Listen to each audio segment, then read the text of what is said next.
de l'Union sacrée, le congrès de la honte. Je vous informe ici que les hauts cadres de l'Union sacrée, une dizaine, et même un membre du présidium, dont j'étais le nom, m'a appelé pour me dire qu'ils étaient scandalisés d'attendre leur chef. Et ils sont allés plus loin, ils disent, mais pourquoi vous traînez? Venez vite nous libérer. C'est dire que même au sein de son propre camp, il y a des Congolais épris de justice et qui voient comment le pays est dirigé et qui nous interpellent maintenant pour dire, mais vous traînez, vous nous avez donné beaucoup d'espoir, mais ici on est à prison. Hein? Voilà la situation. Nous n'allons pas croiser les bras, mais ce n'est pas un problème de l'AFC, c'est le problème du Congo.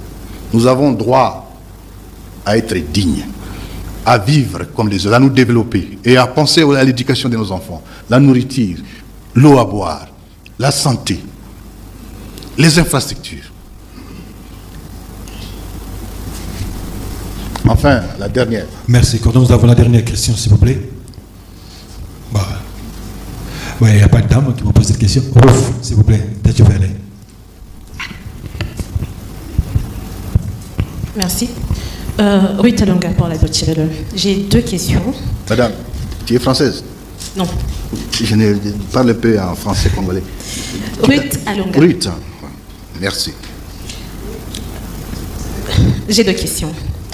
La première, dans votre speech tantôt, vous aviez dit que, au regard du fiasco de Doha, la population devra poursuivre les négociations sans Tshisekedi. Que cela signifie concrètement? Et la deuxième question, au vu du blocage actuel du processus de Doha, que pensez-vous de l'approche directe de Donald Trump dans ce conflit? Et attendez-vous à un repositionnement clair de certains acteurs internationaux face à ces statu quo? Merci.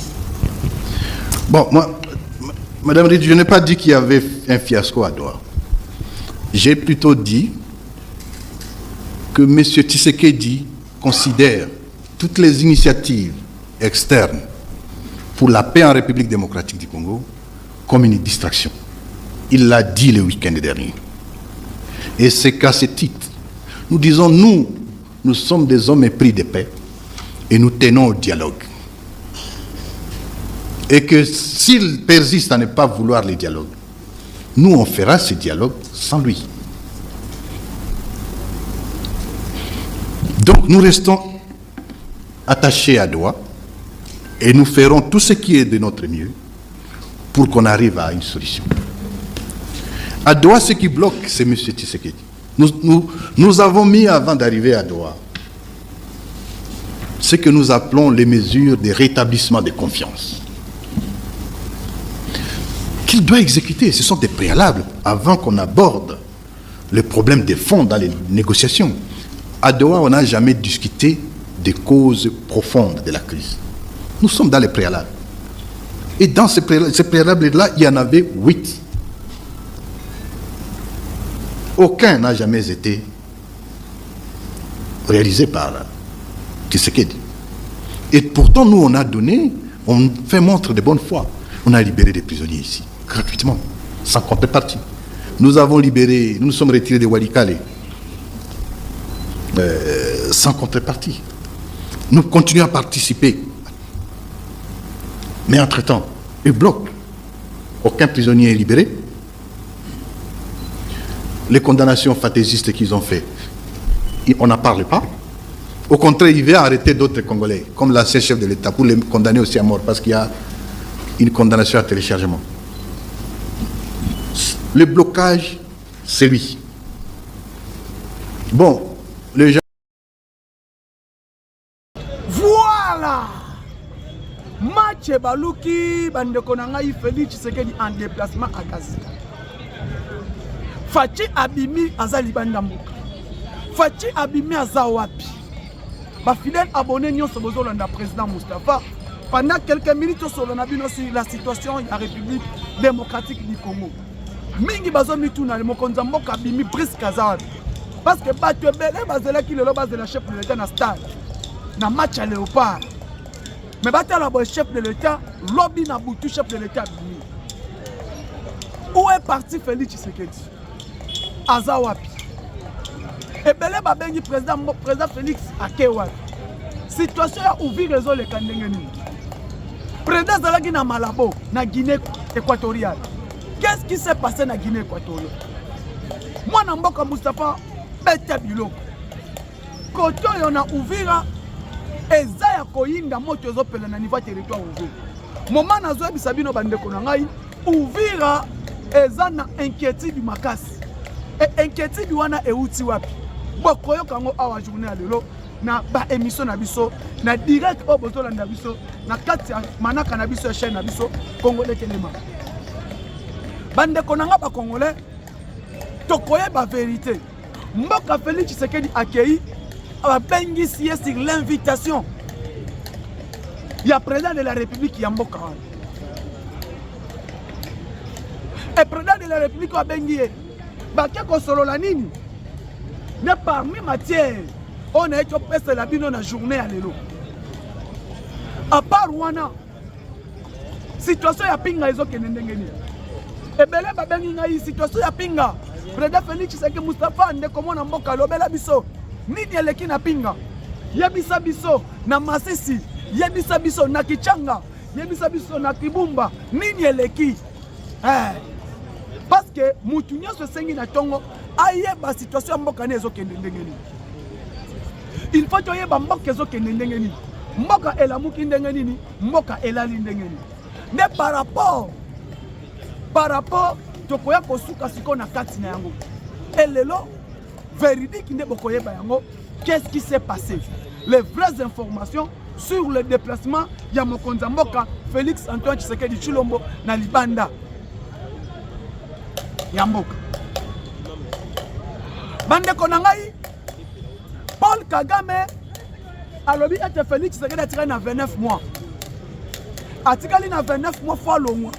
Il faut préparer mutu. Oya koya ko succéder Félix Tshisekedi pour que baklandela ba accord na bango basigna. Pour protéger leurs accords et leurs accords qu'ils ont signés.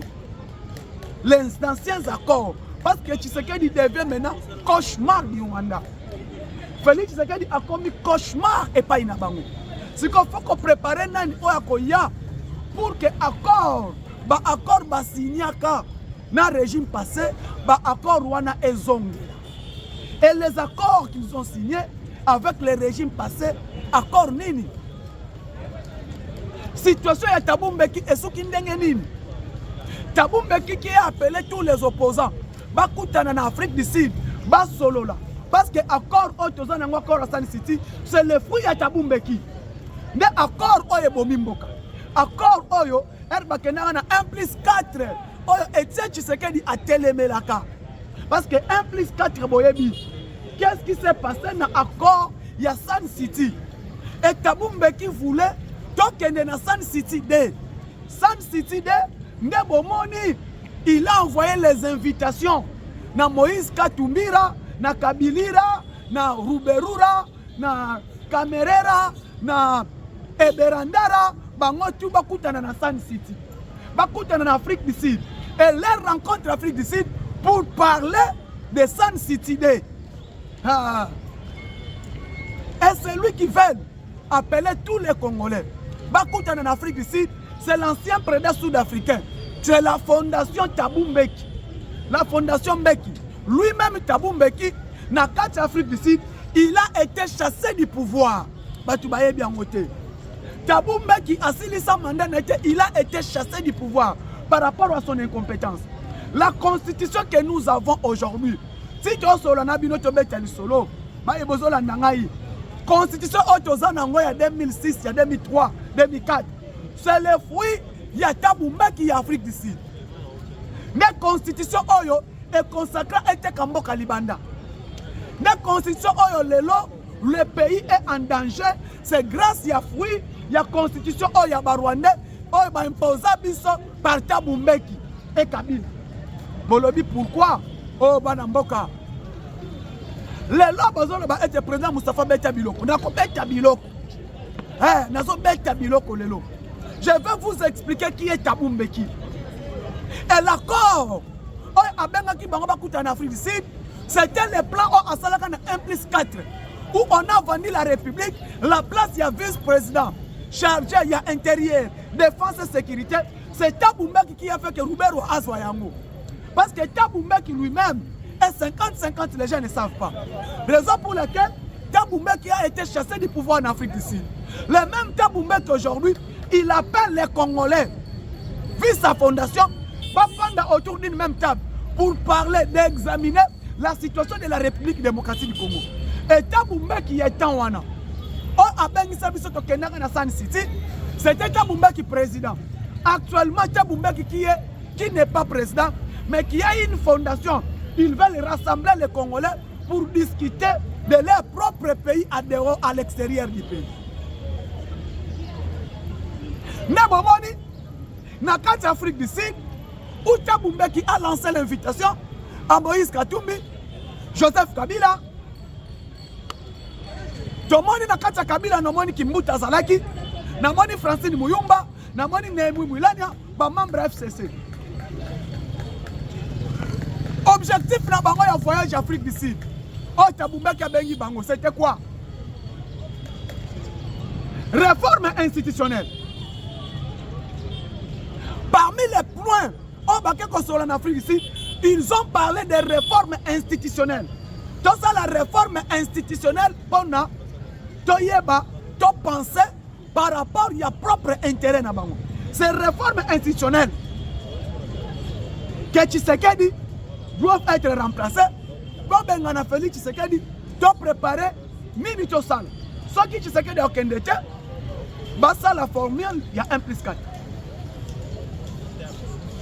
Parce que les lots, les Congolais, il faut comprendre, les lots, souffrance, il y a les Congolais, parce que nous avons accepté la constitution, Oyotofota, Oyekomama, en Afrique du Sud.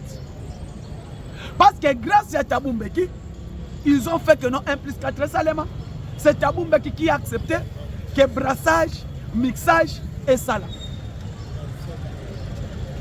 Pourquoi? Tant que tu es dans San City, tu as dit qu'on discutait Kabila reste président.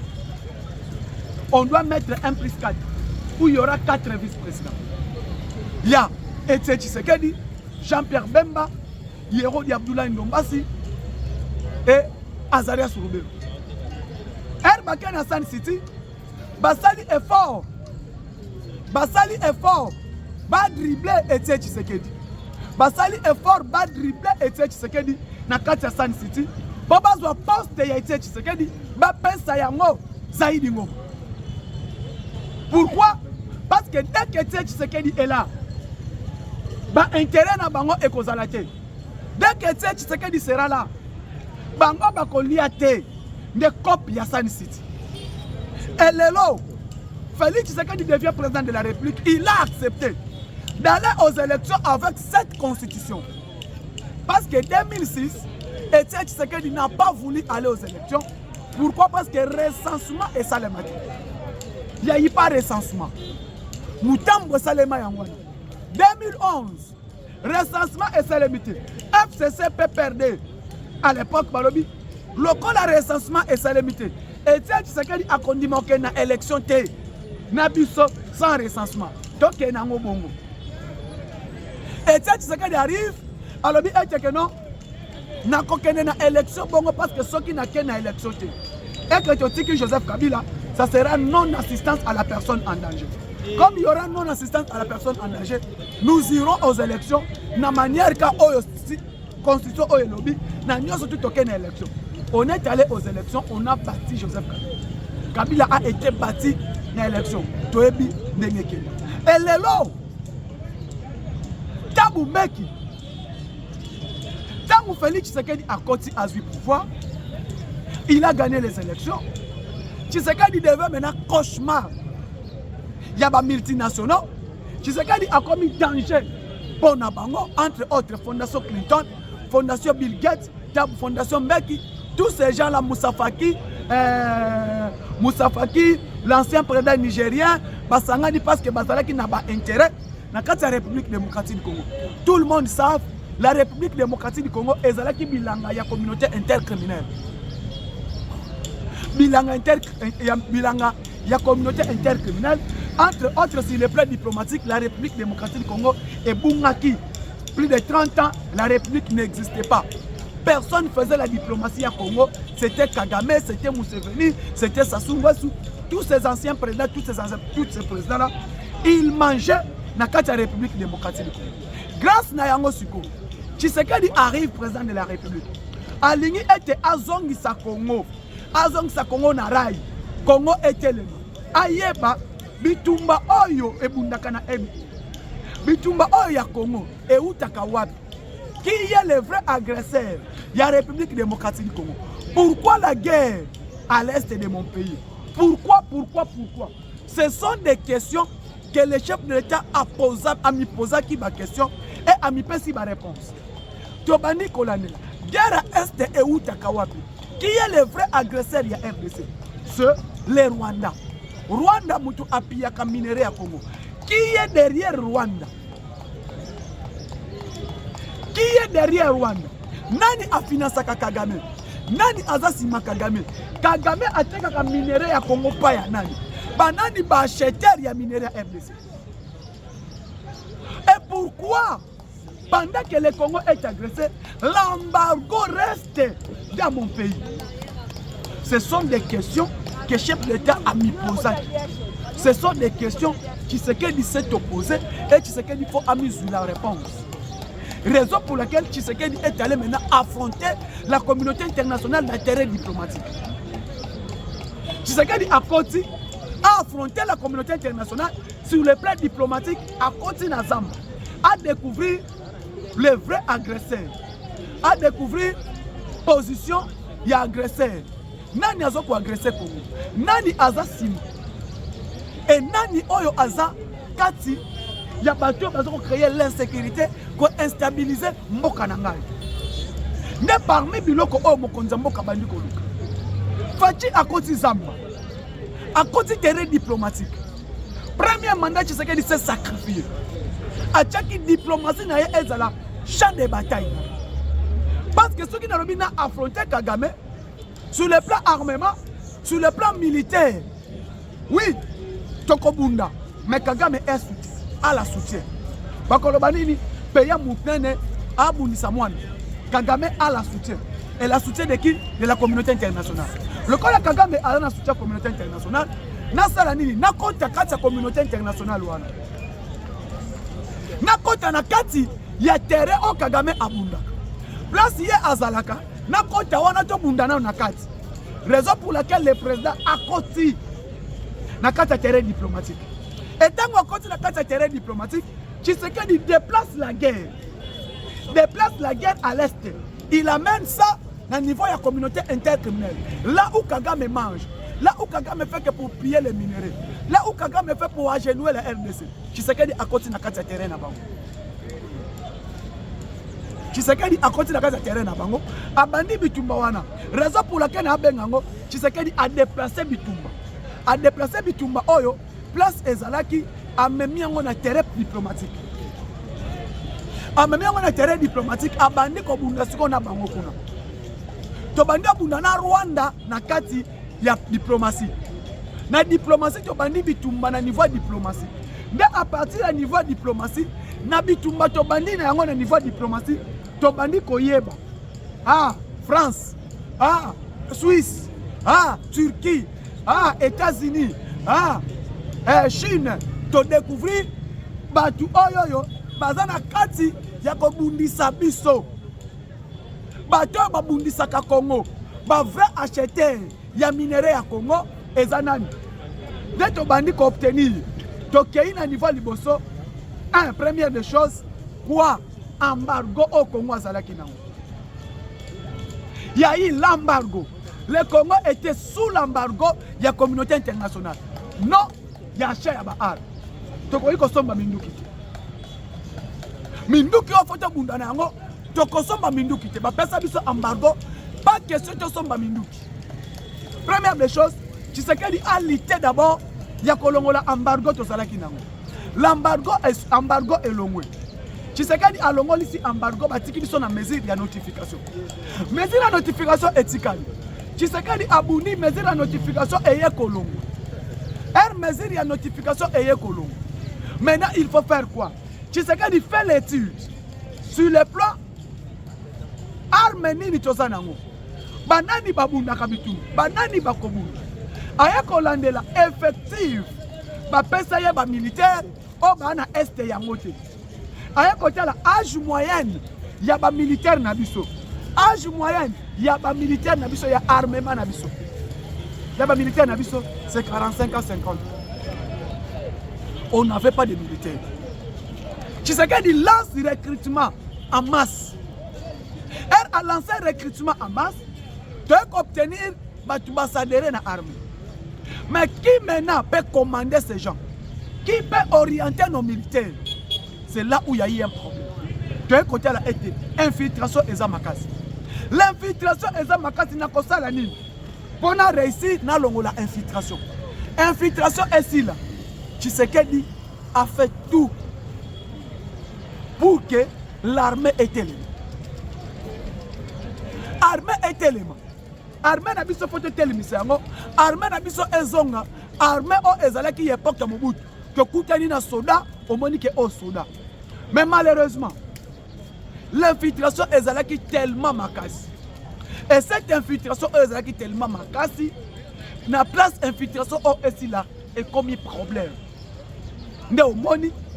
Quand les gens parlent, tous sont incapables de Kobunda Bitumba. Non, on n'est pas incapable, nous sommes capables de Kobunda Bitumba. Mais Tshisekedi voulait d'abord a déplacé la guerre. Il a déplacé la guerre, il a mené ça dans le terrain diplomatique. Et ce terrain diplomatique, Tshisekedi a réussi, Yakobeta Kagame. Yakobeta Kagame. Ndebo comment on a été, Ertokei na Malabo. Tshisekedi, Yakobeta Kagame, Ake na Malabo. Na Malabo, bomoni na Guinée équatoriale. Ertokei na Guinée équatoriale, bomona mikolo, place Nyon surtout. Place Nyon surtout, Tshisekedi a kende, Kagame a un problème. Tshisekedi a kende, Kagame a un problème. Premièrement, sommet Outama Rosalema, Kakana Guinée équatoriale. Toke sommet wana, na place Kagame mena abima, azwa poste, Kagame n'a pas réussi, Yakozwa poste. C'est le Congo qui a fait que Kagame a perdu le poste. Aujourd'hui, les mêmes républiques démocratiques du Congo. Elle va bien ici sommet et à ces communautés de Afrique centrale. Donc, se retrouver autour, il y a président. Il y a président Obiangwema, le président guinéen, la Guinée équatoriale. Kagame devrait être là. Kagame n'a pas réussi. N'est pas venu. Museveni devait être là. Museveni n'est pas venu. Les présidents soudanais devaient être là. Ils ne sont pas venus. Kagame a été, Museveni a été, président Soudan a été, président Kenya a été. Bayete Bakimakini. Pourquoi Batouana Bayete? Ils ont fui la présence de Tshisekedi. La présence de Tshisekedi et Sali était le président Wanabaki. Bayete, c'est parce que Félix Tshisekedi était présent. Bayete, parce que Tshisekedi a pris le temps de participer à ce sommet, parce que Tshisekedi les a bloqués. Et comme bloqué, on a bloqué Bango. Et permettre Bango Bayete, pourquoi? Parce que Tshisekedi, ceux qui aillent, ils vont m'accolober l'agression. Tshisekedi, ceux qui aillent, accolober l'agression au Congo et au Sibi. Mais au moment où vous allez prendre la Guinée équatoriale, alors qu'il y a le Komoko. Alors c'est une sanction à Rwanda. Sanction à Rwanda. Rwanda faut la sanctionner dans l'Afrique centrale. Rwanda faut pas sanctionner dans l'Afrique de l'Est. Rwanda faut pas sanctionner dans l'Union africaine. Même Rwanda a la participation dans le sommet. Il y a le chef d'État d'Afrique. Il y a l'Union africaine. Et maintenant, Kagame, c'est ça maintenant, isolé. Tshisekedi a réussi à faire isoler Kagame. Politiquement et diplomatiquement. Aujourd'hui, Félix Tshisekedi a réussi à nommer un ministre des Affaires étrangères. Un ministre des Affaires étrangères qui connaît Kagame. Ayabi Nani Alia Kana Kagame. Et là, terrain diplomatique à Félix Tshisekedi. Congo est réussi parce que la voix de la RDC est attendue de partout. Parlons maintenant de Gassita. Tshisekedi nomme Gassita commandant des opérations chargées à renseignement dans le territoire de Uvira. Bawazalendo baboye. Population peut eboye. Mais population aboye, bawazalendo baboye. Baboye Gassita pour nani? Est-ce que Gassita est mauvais? Ou parce que Gassita est Niamouleng? Est-ce que Gassita est Niamouleng ou Gassita est mauvais? Non. Parce que Gassita a qui commandant adjoint, il y a général Akwesaki Bukavu. Gassita a travaillé dans général Akwesaki Bukavu. Raison pour laquelle les Bawazalendo, Baboyi, Gassita, aya travaillé dans Kati Yanini, ya Uvira. Sa position na ye, vi moyen na ye, manière mi akosala la musala, ne esali ete population ya Uvira, na Bawazalendo bateleme la général de brigade Gassita. Ce n'est pas que parce qu'il est Mouniamoulenge, la population va lobby boye. Il est rwandais. Nous n'allons pas accepter ce qui est arrivé à Bukavu et à Uvira. Parce que Uvira est un dernier rempart. Dès que Bakoti Uvira, ils vont récupérer Kalemi, ils vont récupérer Maniema. Alors, nous ne voulons pas que Gassita commande les opérations ici à Uvira.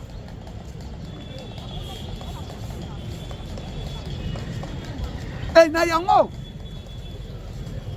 je vous dis, ce n'est pas tribalisme, mais population, elle est comme un général. Il y a brassage et il y a mixage dans le niveau de l'armée de la République démocratique du Congo. La détermination du commandant suprême. Félix Tshisekedi a nommé Gassita, mais Félix Tshisekedi a coûté Gassita dans l'armée. Il était dans l'armée. Et le choix de Gassita, pour nommer commandant des opérations à Uvira, c'était le choix du chef d'état-major général dans la maison militaire. Est-ce que tant que choix wana va présenter chef de l'État, le président n'a pas étudié, n'a pas analysé le CV du général Gassita? Est-ce que la maison militaire a chef de l'État va quitter pour étudier que non, général Oyo va contester? Bazwa qui tente ba analyser que général Oyo bakoboya ye. Aujourd'hui Gassita est là. Bisono Sotomoni. Gassita commandant des opérations et Gassita population est boy. Et Uvira, il y a même des morts. Na Uvira balobi ete que non. Ce qui Gassita aye bakoboma bisonyo surtout. Mais c'est le président. La population a des votes. La population a allié consentir. Et la population a été présente à Gassita. Et ça déjà chute à Bukavu, chute à Uvira. Et pendant que le chef est en déplacement, chef à Libanda, chef à Gazistan, et à un pays stratégique sur le plan des minéraux. Là où Kagame est allé chercher échange minéraux en armes. Parce que Kobetama o Abetami frappe aller, frappe retour au Azui, Kagame maintenant Aza en danger. Naebi Sabino ba émission et le cas que Rwanda a un problème, M23 a un problème. Il y a armement, M23 comme un problème. Il y a effectif, M23 comme un problème. Il y a finance. Pas M23 mais le Rwanda a comme un problème à finance. Parce que ils ont la place de mon côté. Au Kagame a kende ateka minéré bandimaye. A la place de mon côté. Et là, quand le Kana na Uvira, Kagame asalaki nyonso tout à contrôler ba coin stratégique oyo minerai ezalaka na est parce que ayebi était na niveau walikali to bimisaka casterite na niveau walikali to bimisaka flore na niveau walikali to bimisaka cobalt coltan et bimaka pekuna et or pile et bimaka na Ituri et l'Ituri là est occupé maintenant par certains officiers. L'Ituri insécurité ezali avec les Codeco, avec les ADF Nalou au bazana Ituri. Et aujourd'hui, bande konangai il regrette nazalaka nango parce que Chiwewe na chef à maison militaire va conduire chef l'état na Béré, il y a une opération conjointe. Il y a une opération conjointe, il y a contraqué par ADF. Un Félix Tshisekedi c'est un président civil. Tshisekedi n'a jamais fait une école militaire. Tshisekedi n'a jamais été en armée. Tshisekedi a dit que c'est la soldat, mais Tshisekedi azalaki civil. Et Tshisekedi des civils a commis comme ça l'analyse sikoyo y armement. Et le lo mokili mobimba eloba kayango mokili mobimba e comprenant parce que la lecture boloba un président civil aïe ko arrivé ya ko clouer Paul Kagame.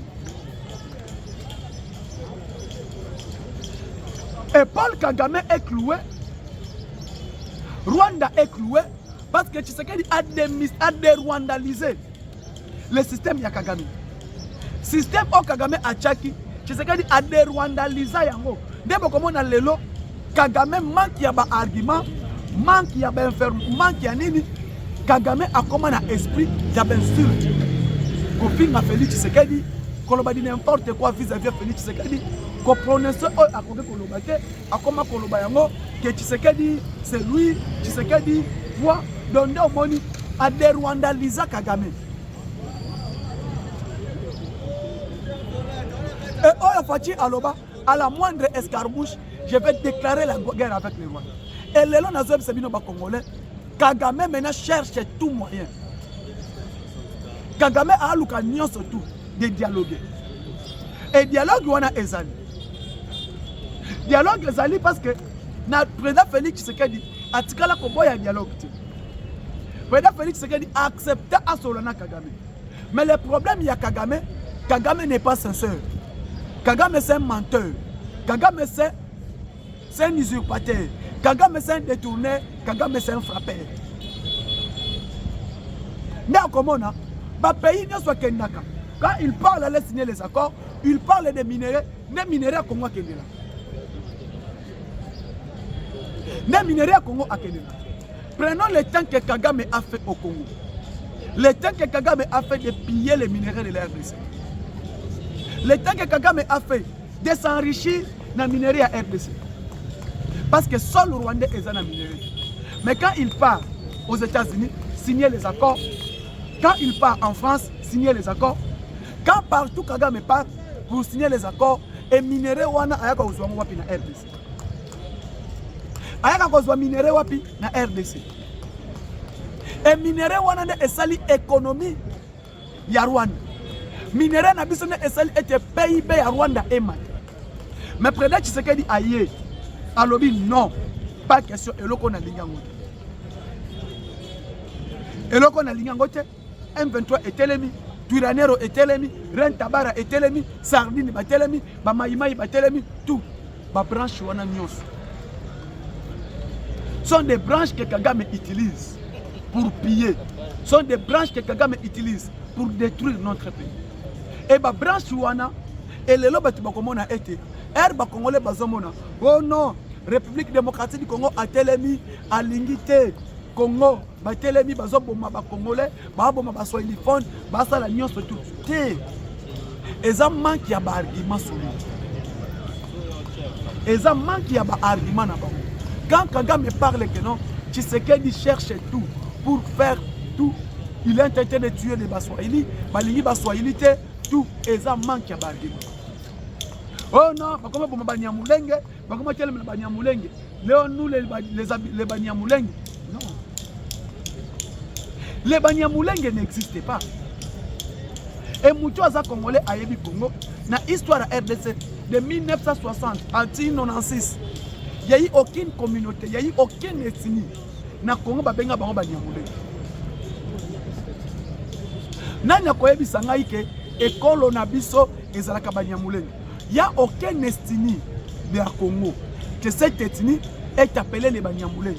N'existe pas, n'importe quoi.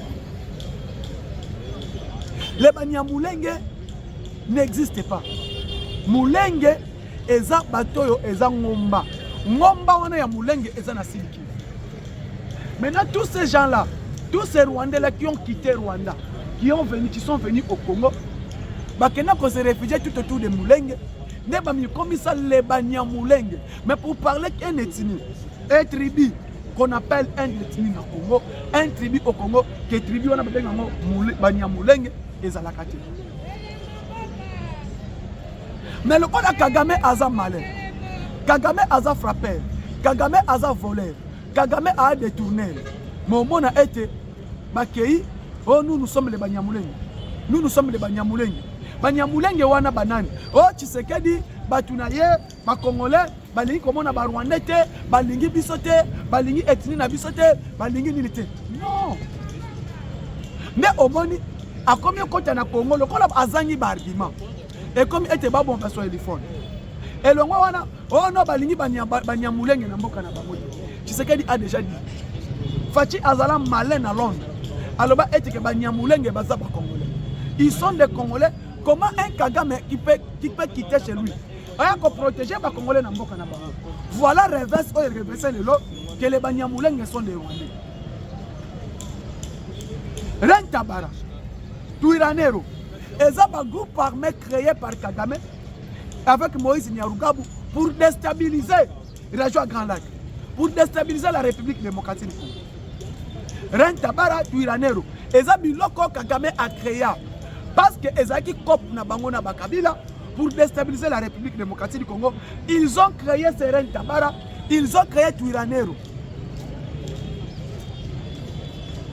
Ndebayana mission. Mission Ayanango. Il y a qu'à contrer Congo, il y a qu'à balkaniser Congo, il y a qu'à luka moyen tout. Mais comment on a Kagame aujourd'hui parle, il faut pas revoir les limites nationales.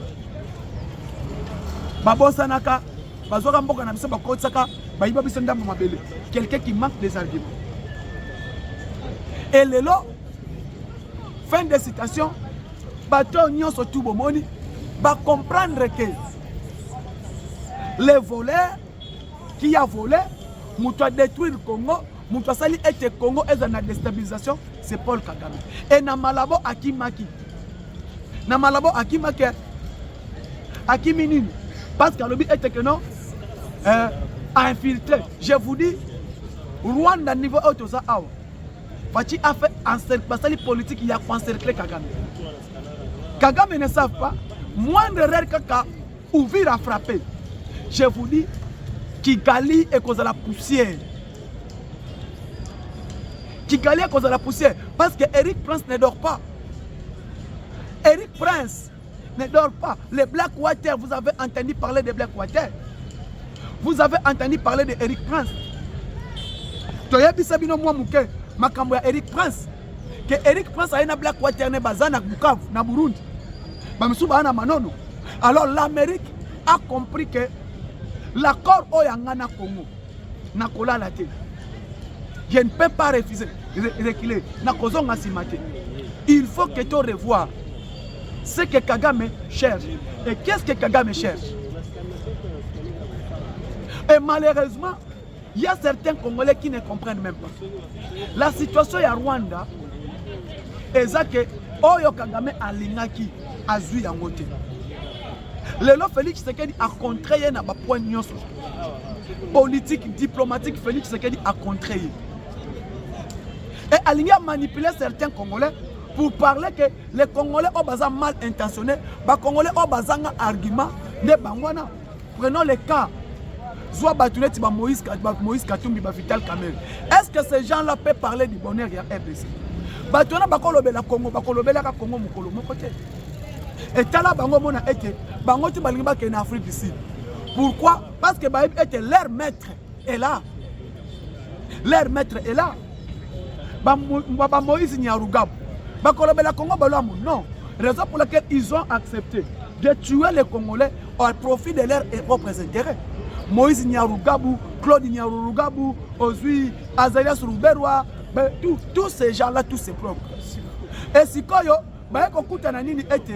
Congolais Oyoyo, Bazana Posa ya intérêt à Mboka na bango, des Congolais batelemi vis-à-vis chef de l'État. Et comme on a une union sacrée, et ça libre. Non, ce n'est pas ça.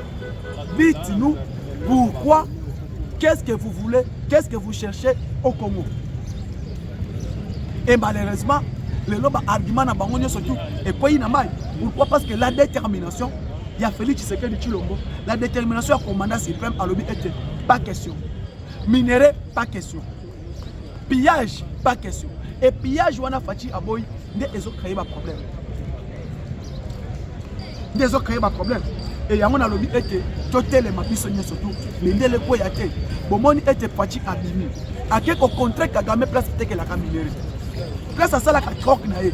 Place à quel luka armement nae appelle sa minerai. Je sais qu'il y a point clair. Bokolanda Obama était clair, Nani, Donald Trump était clair.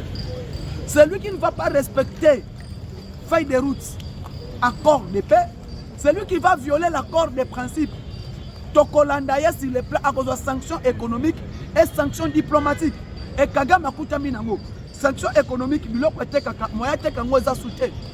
Totel mabisonyo surtout. Bendele ko ya tête ko pour Nekolo. Merci beaucoup na baino surtout. Bolandi biso na ta auto parler sur la situation du pays, sur la situation économique et politique à Mboka na biso. Abonnez-vous, partagez.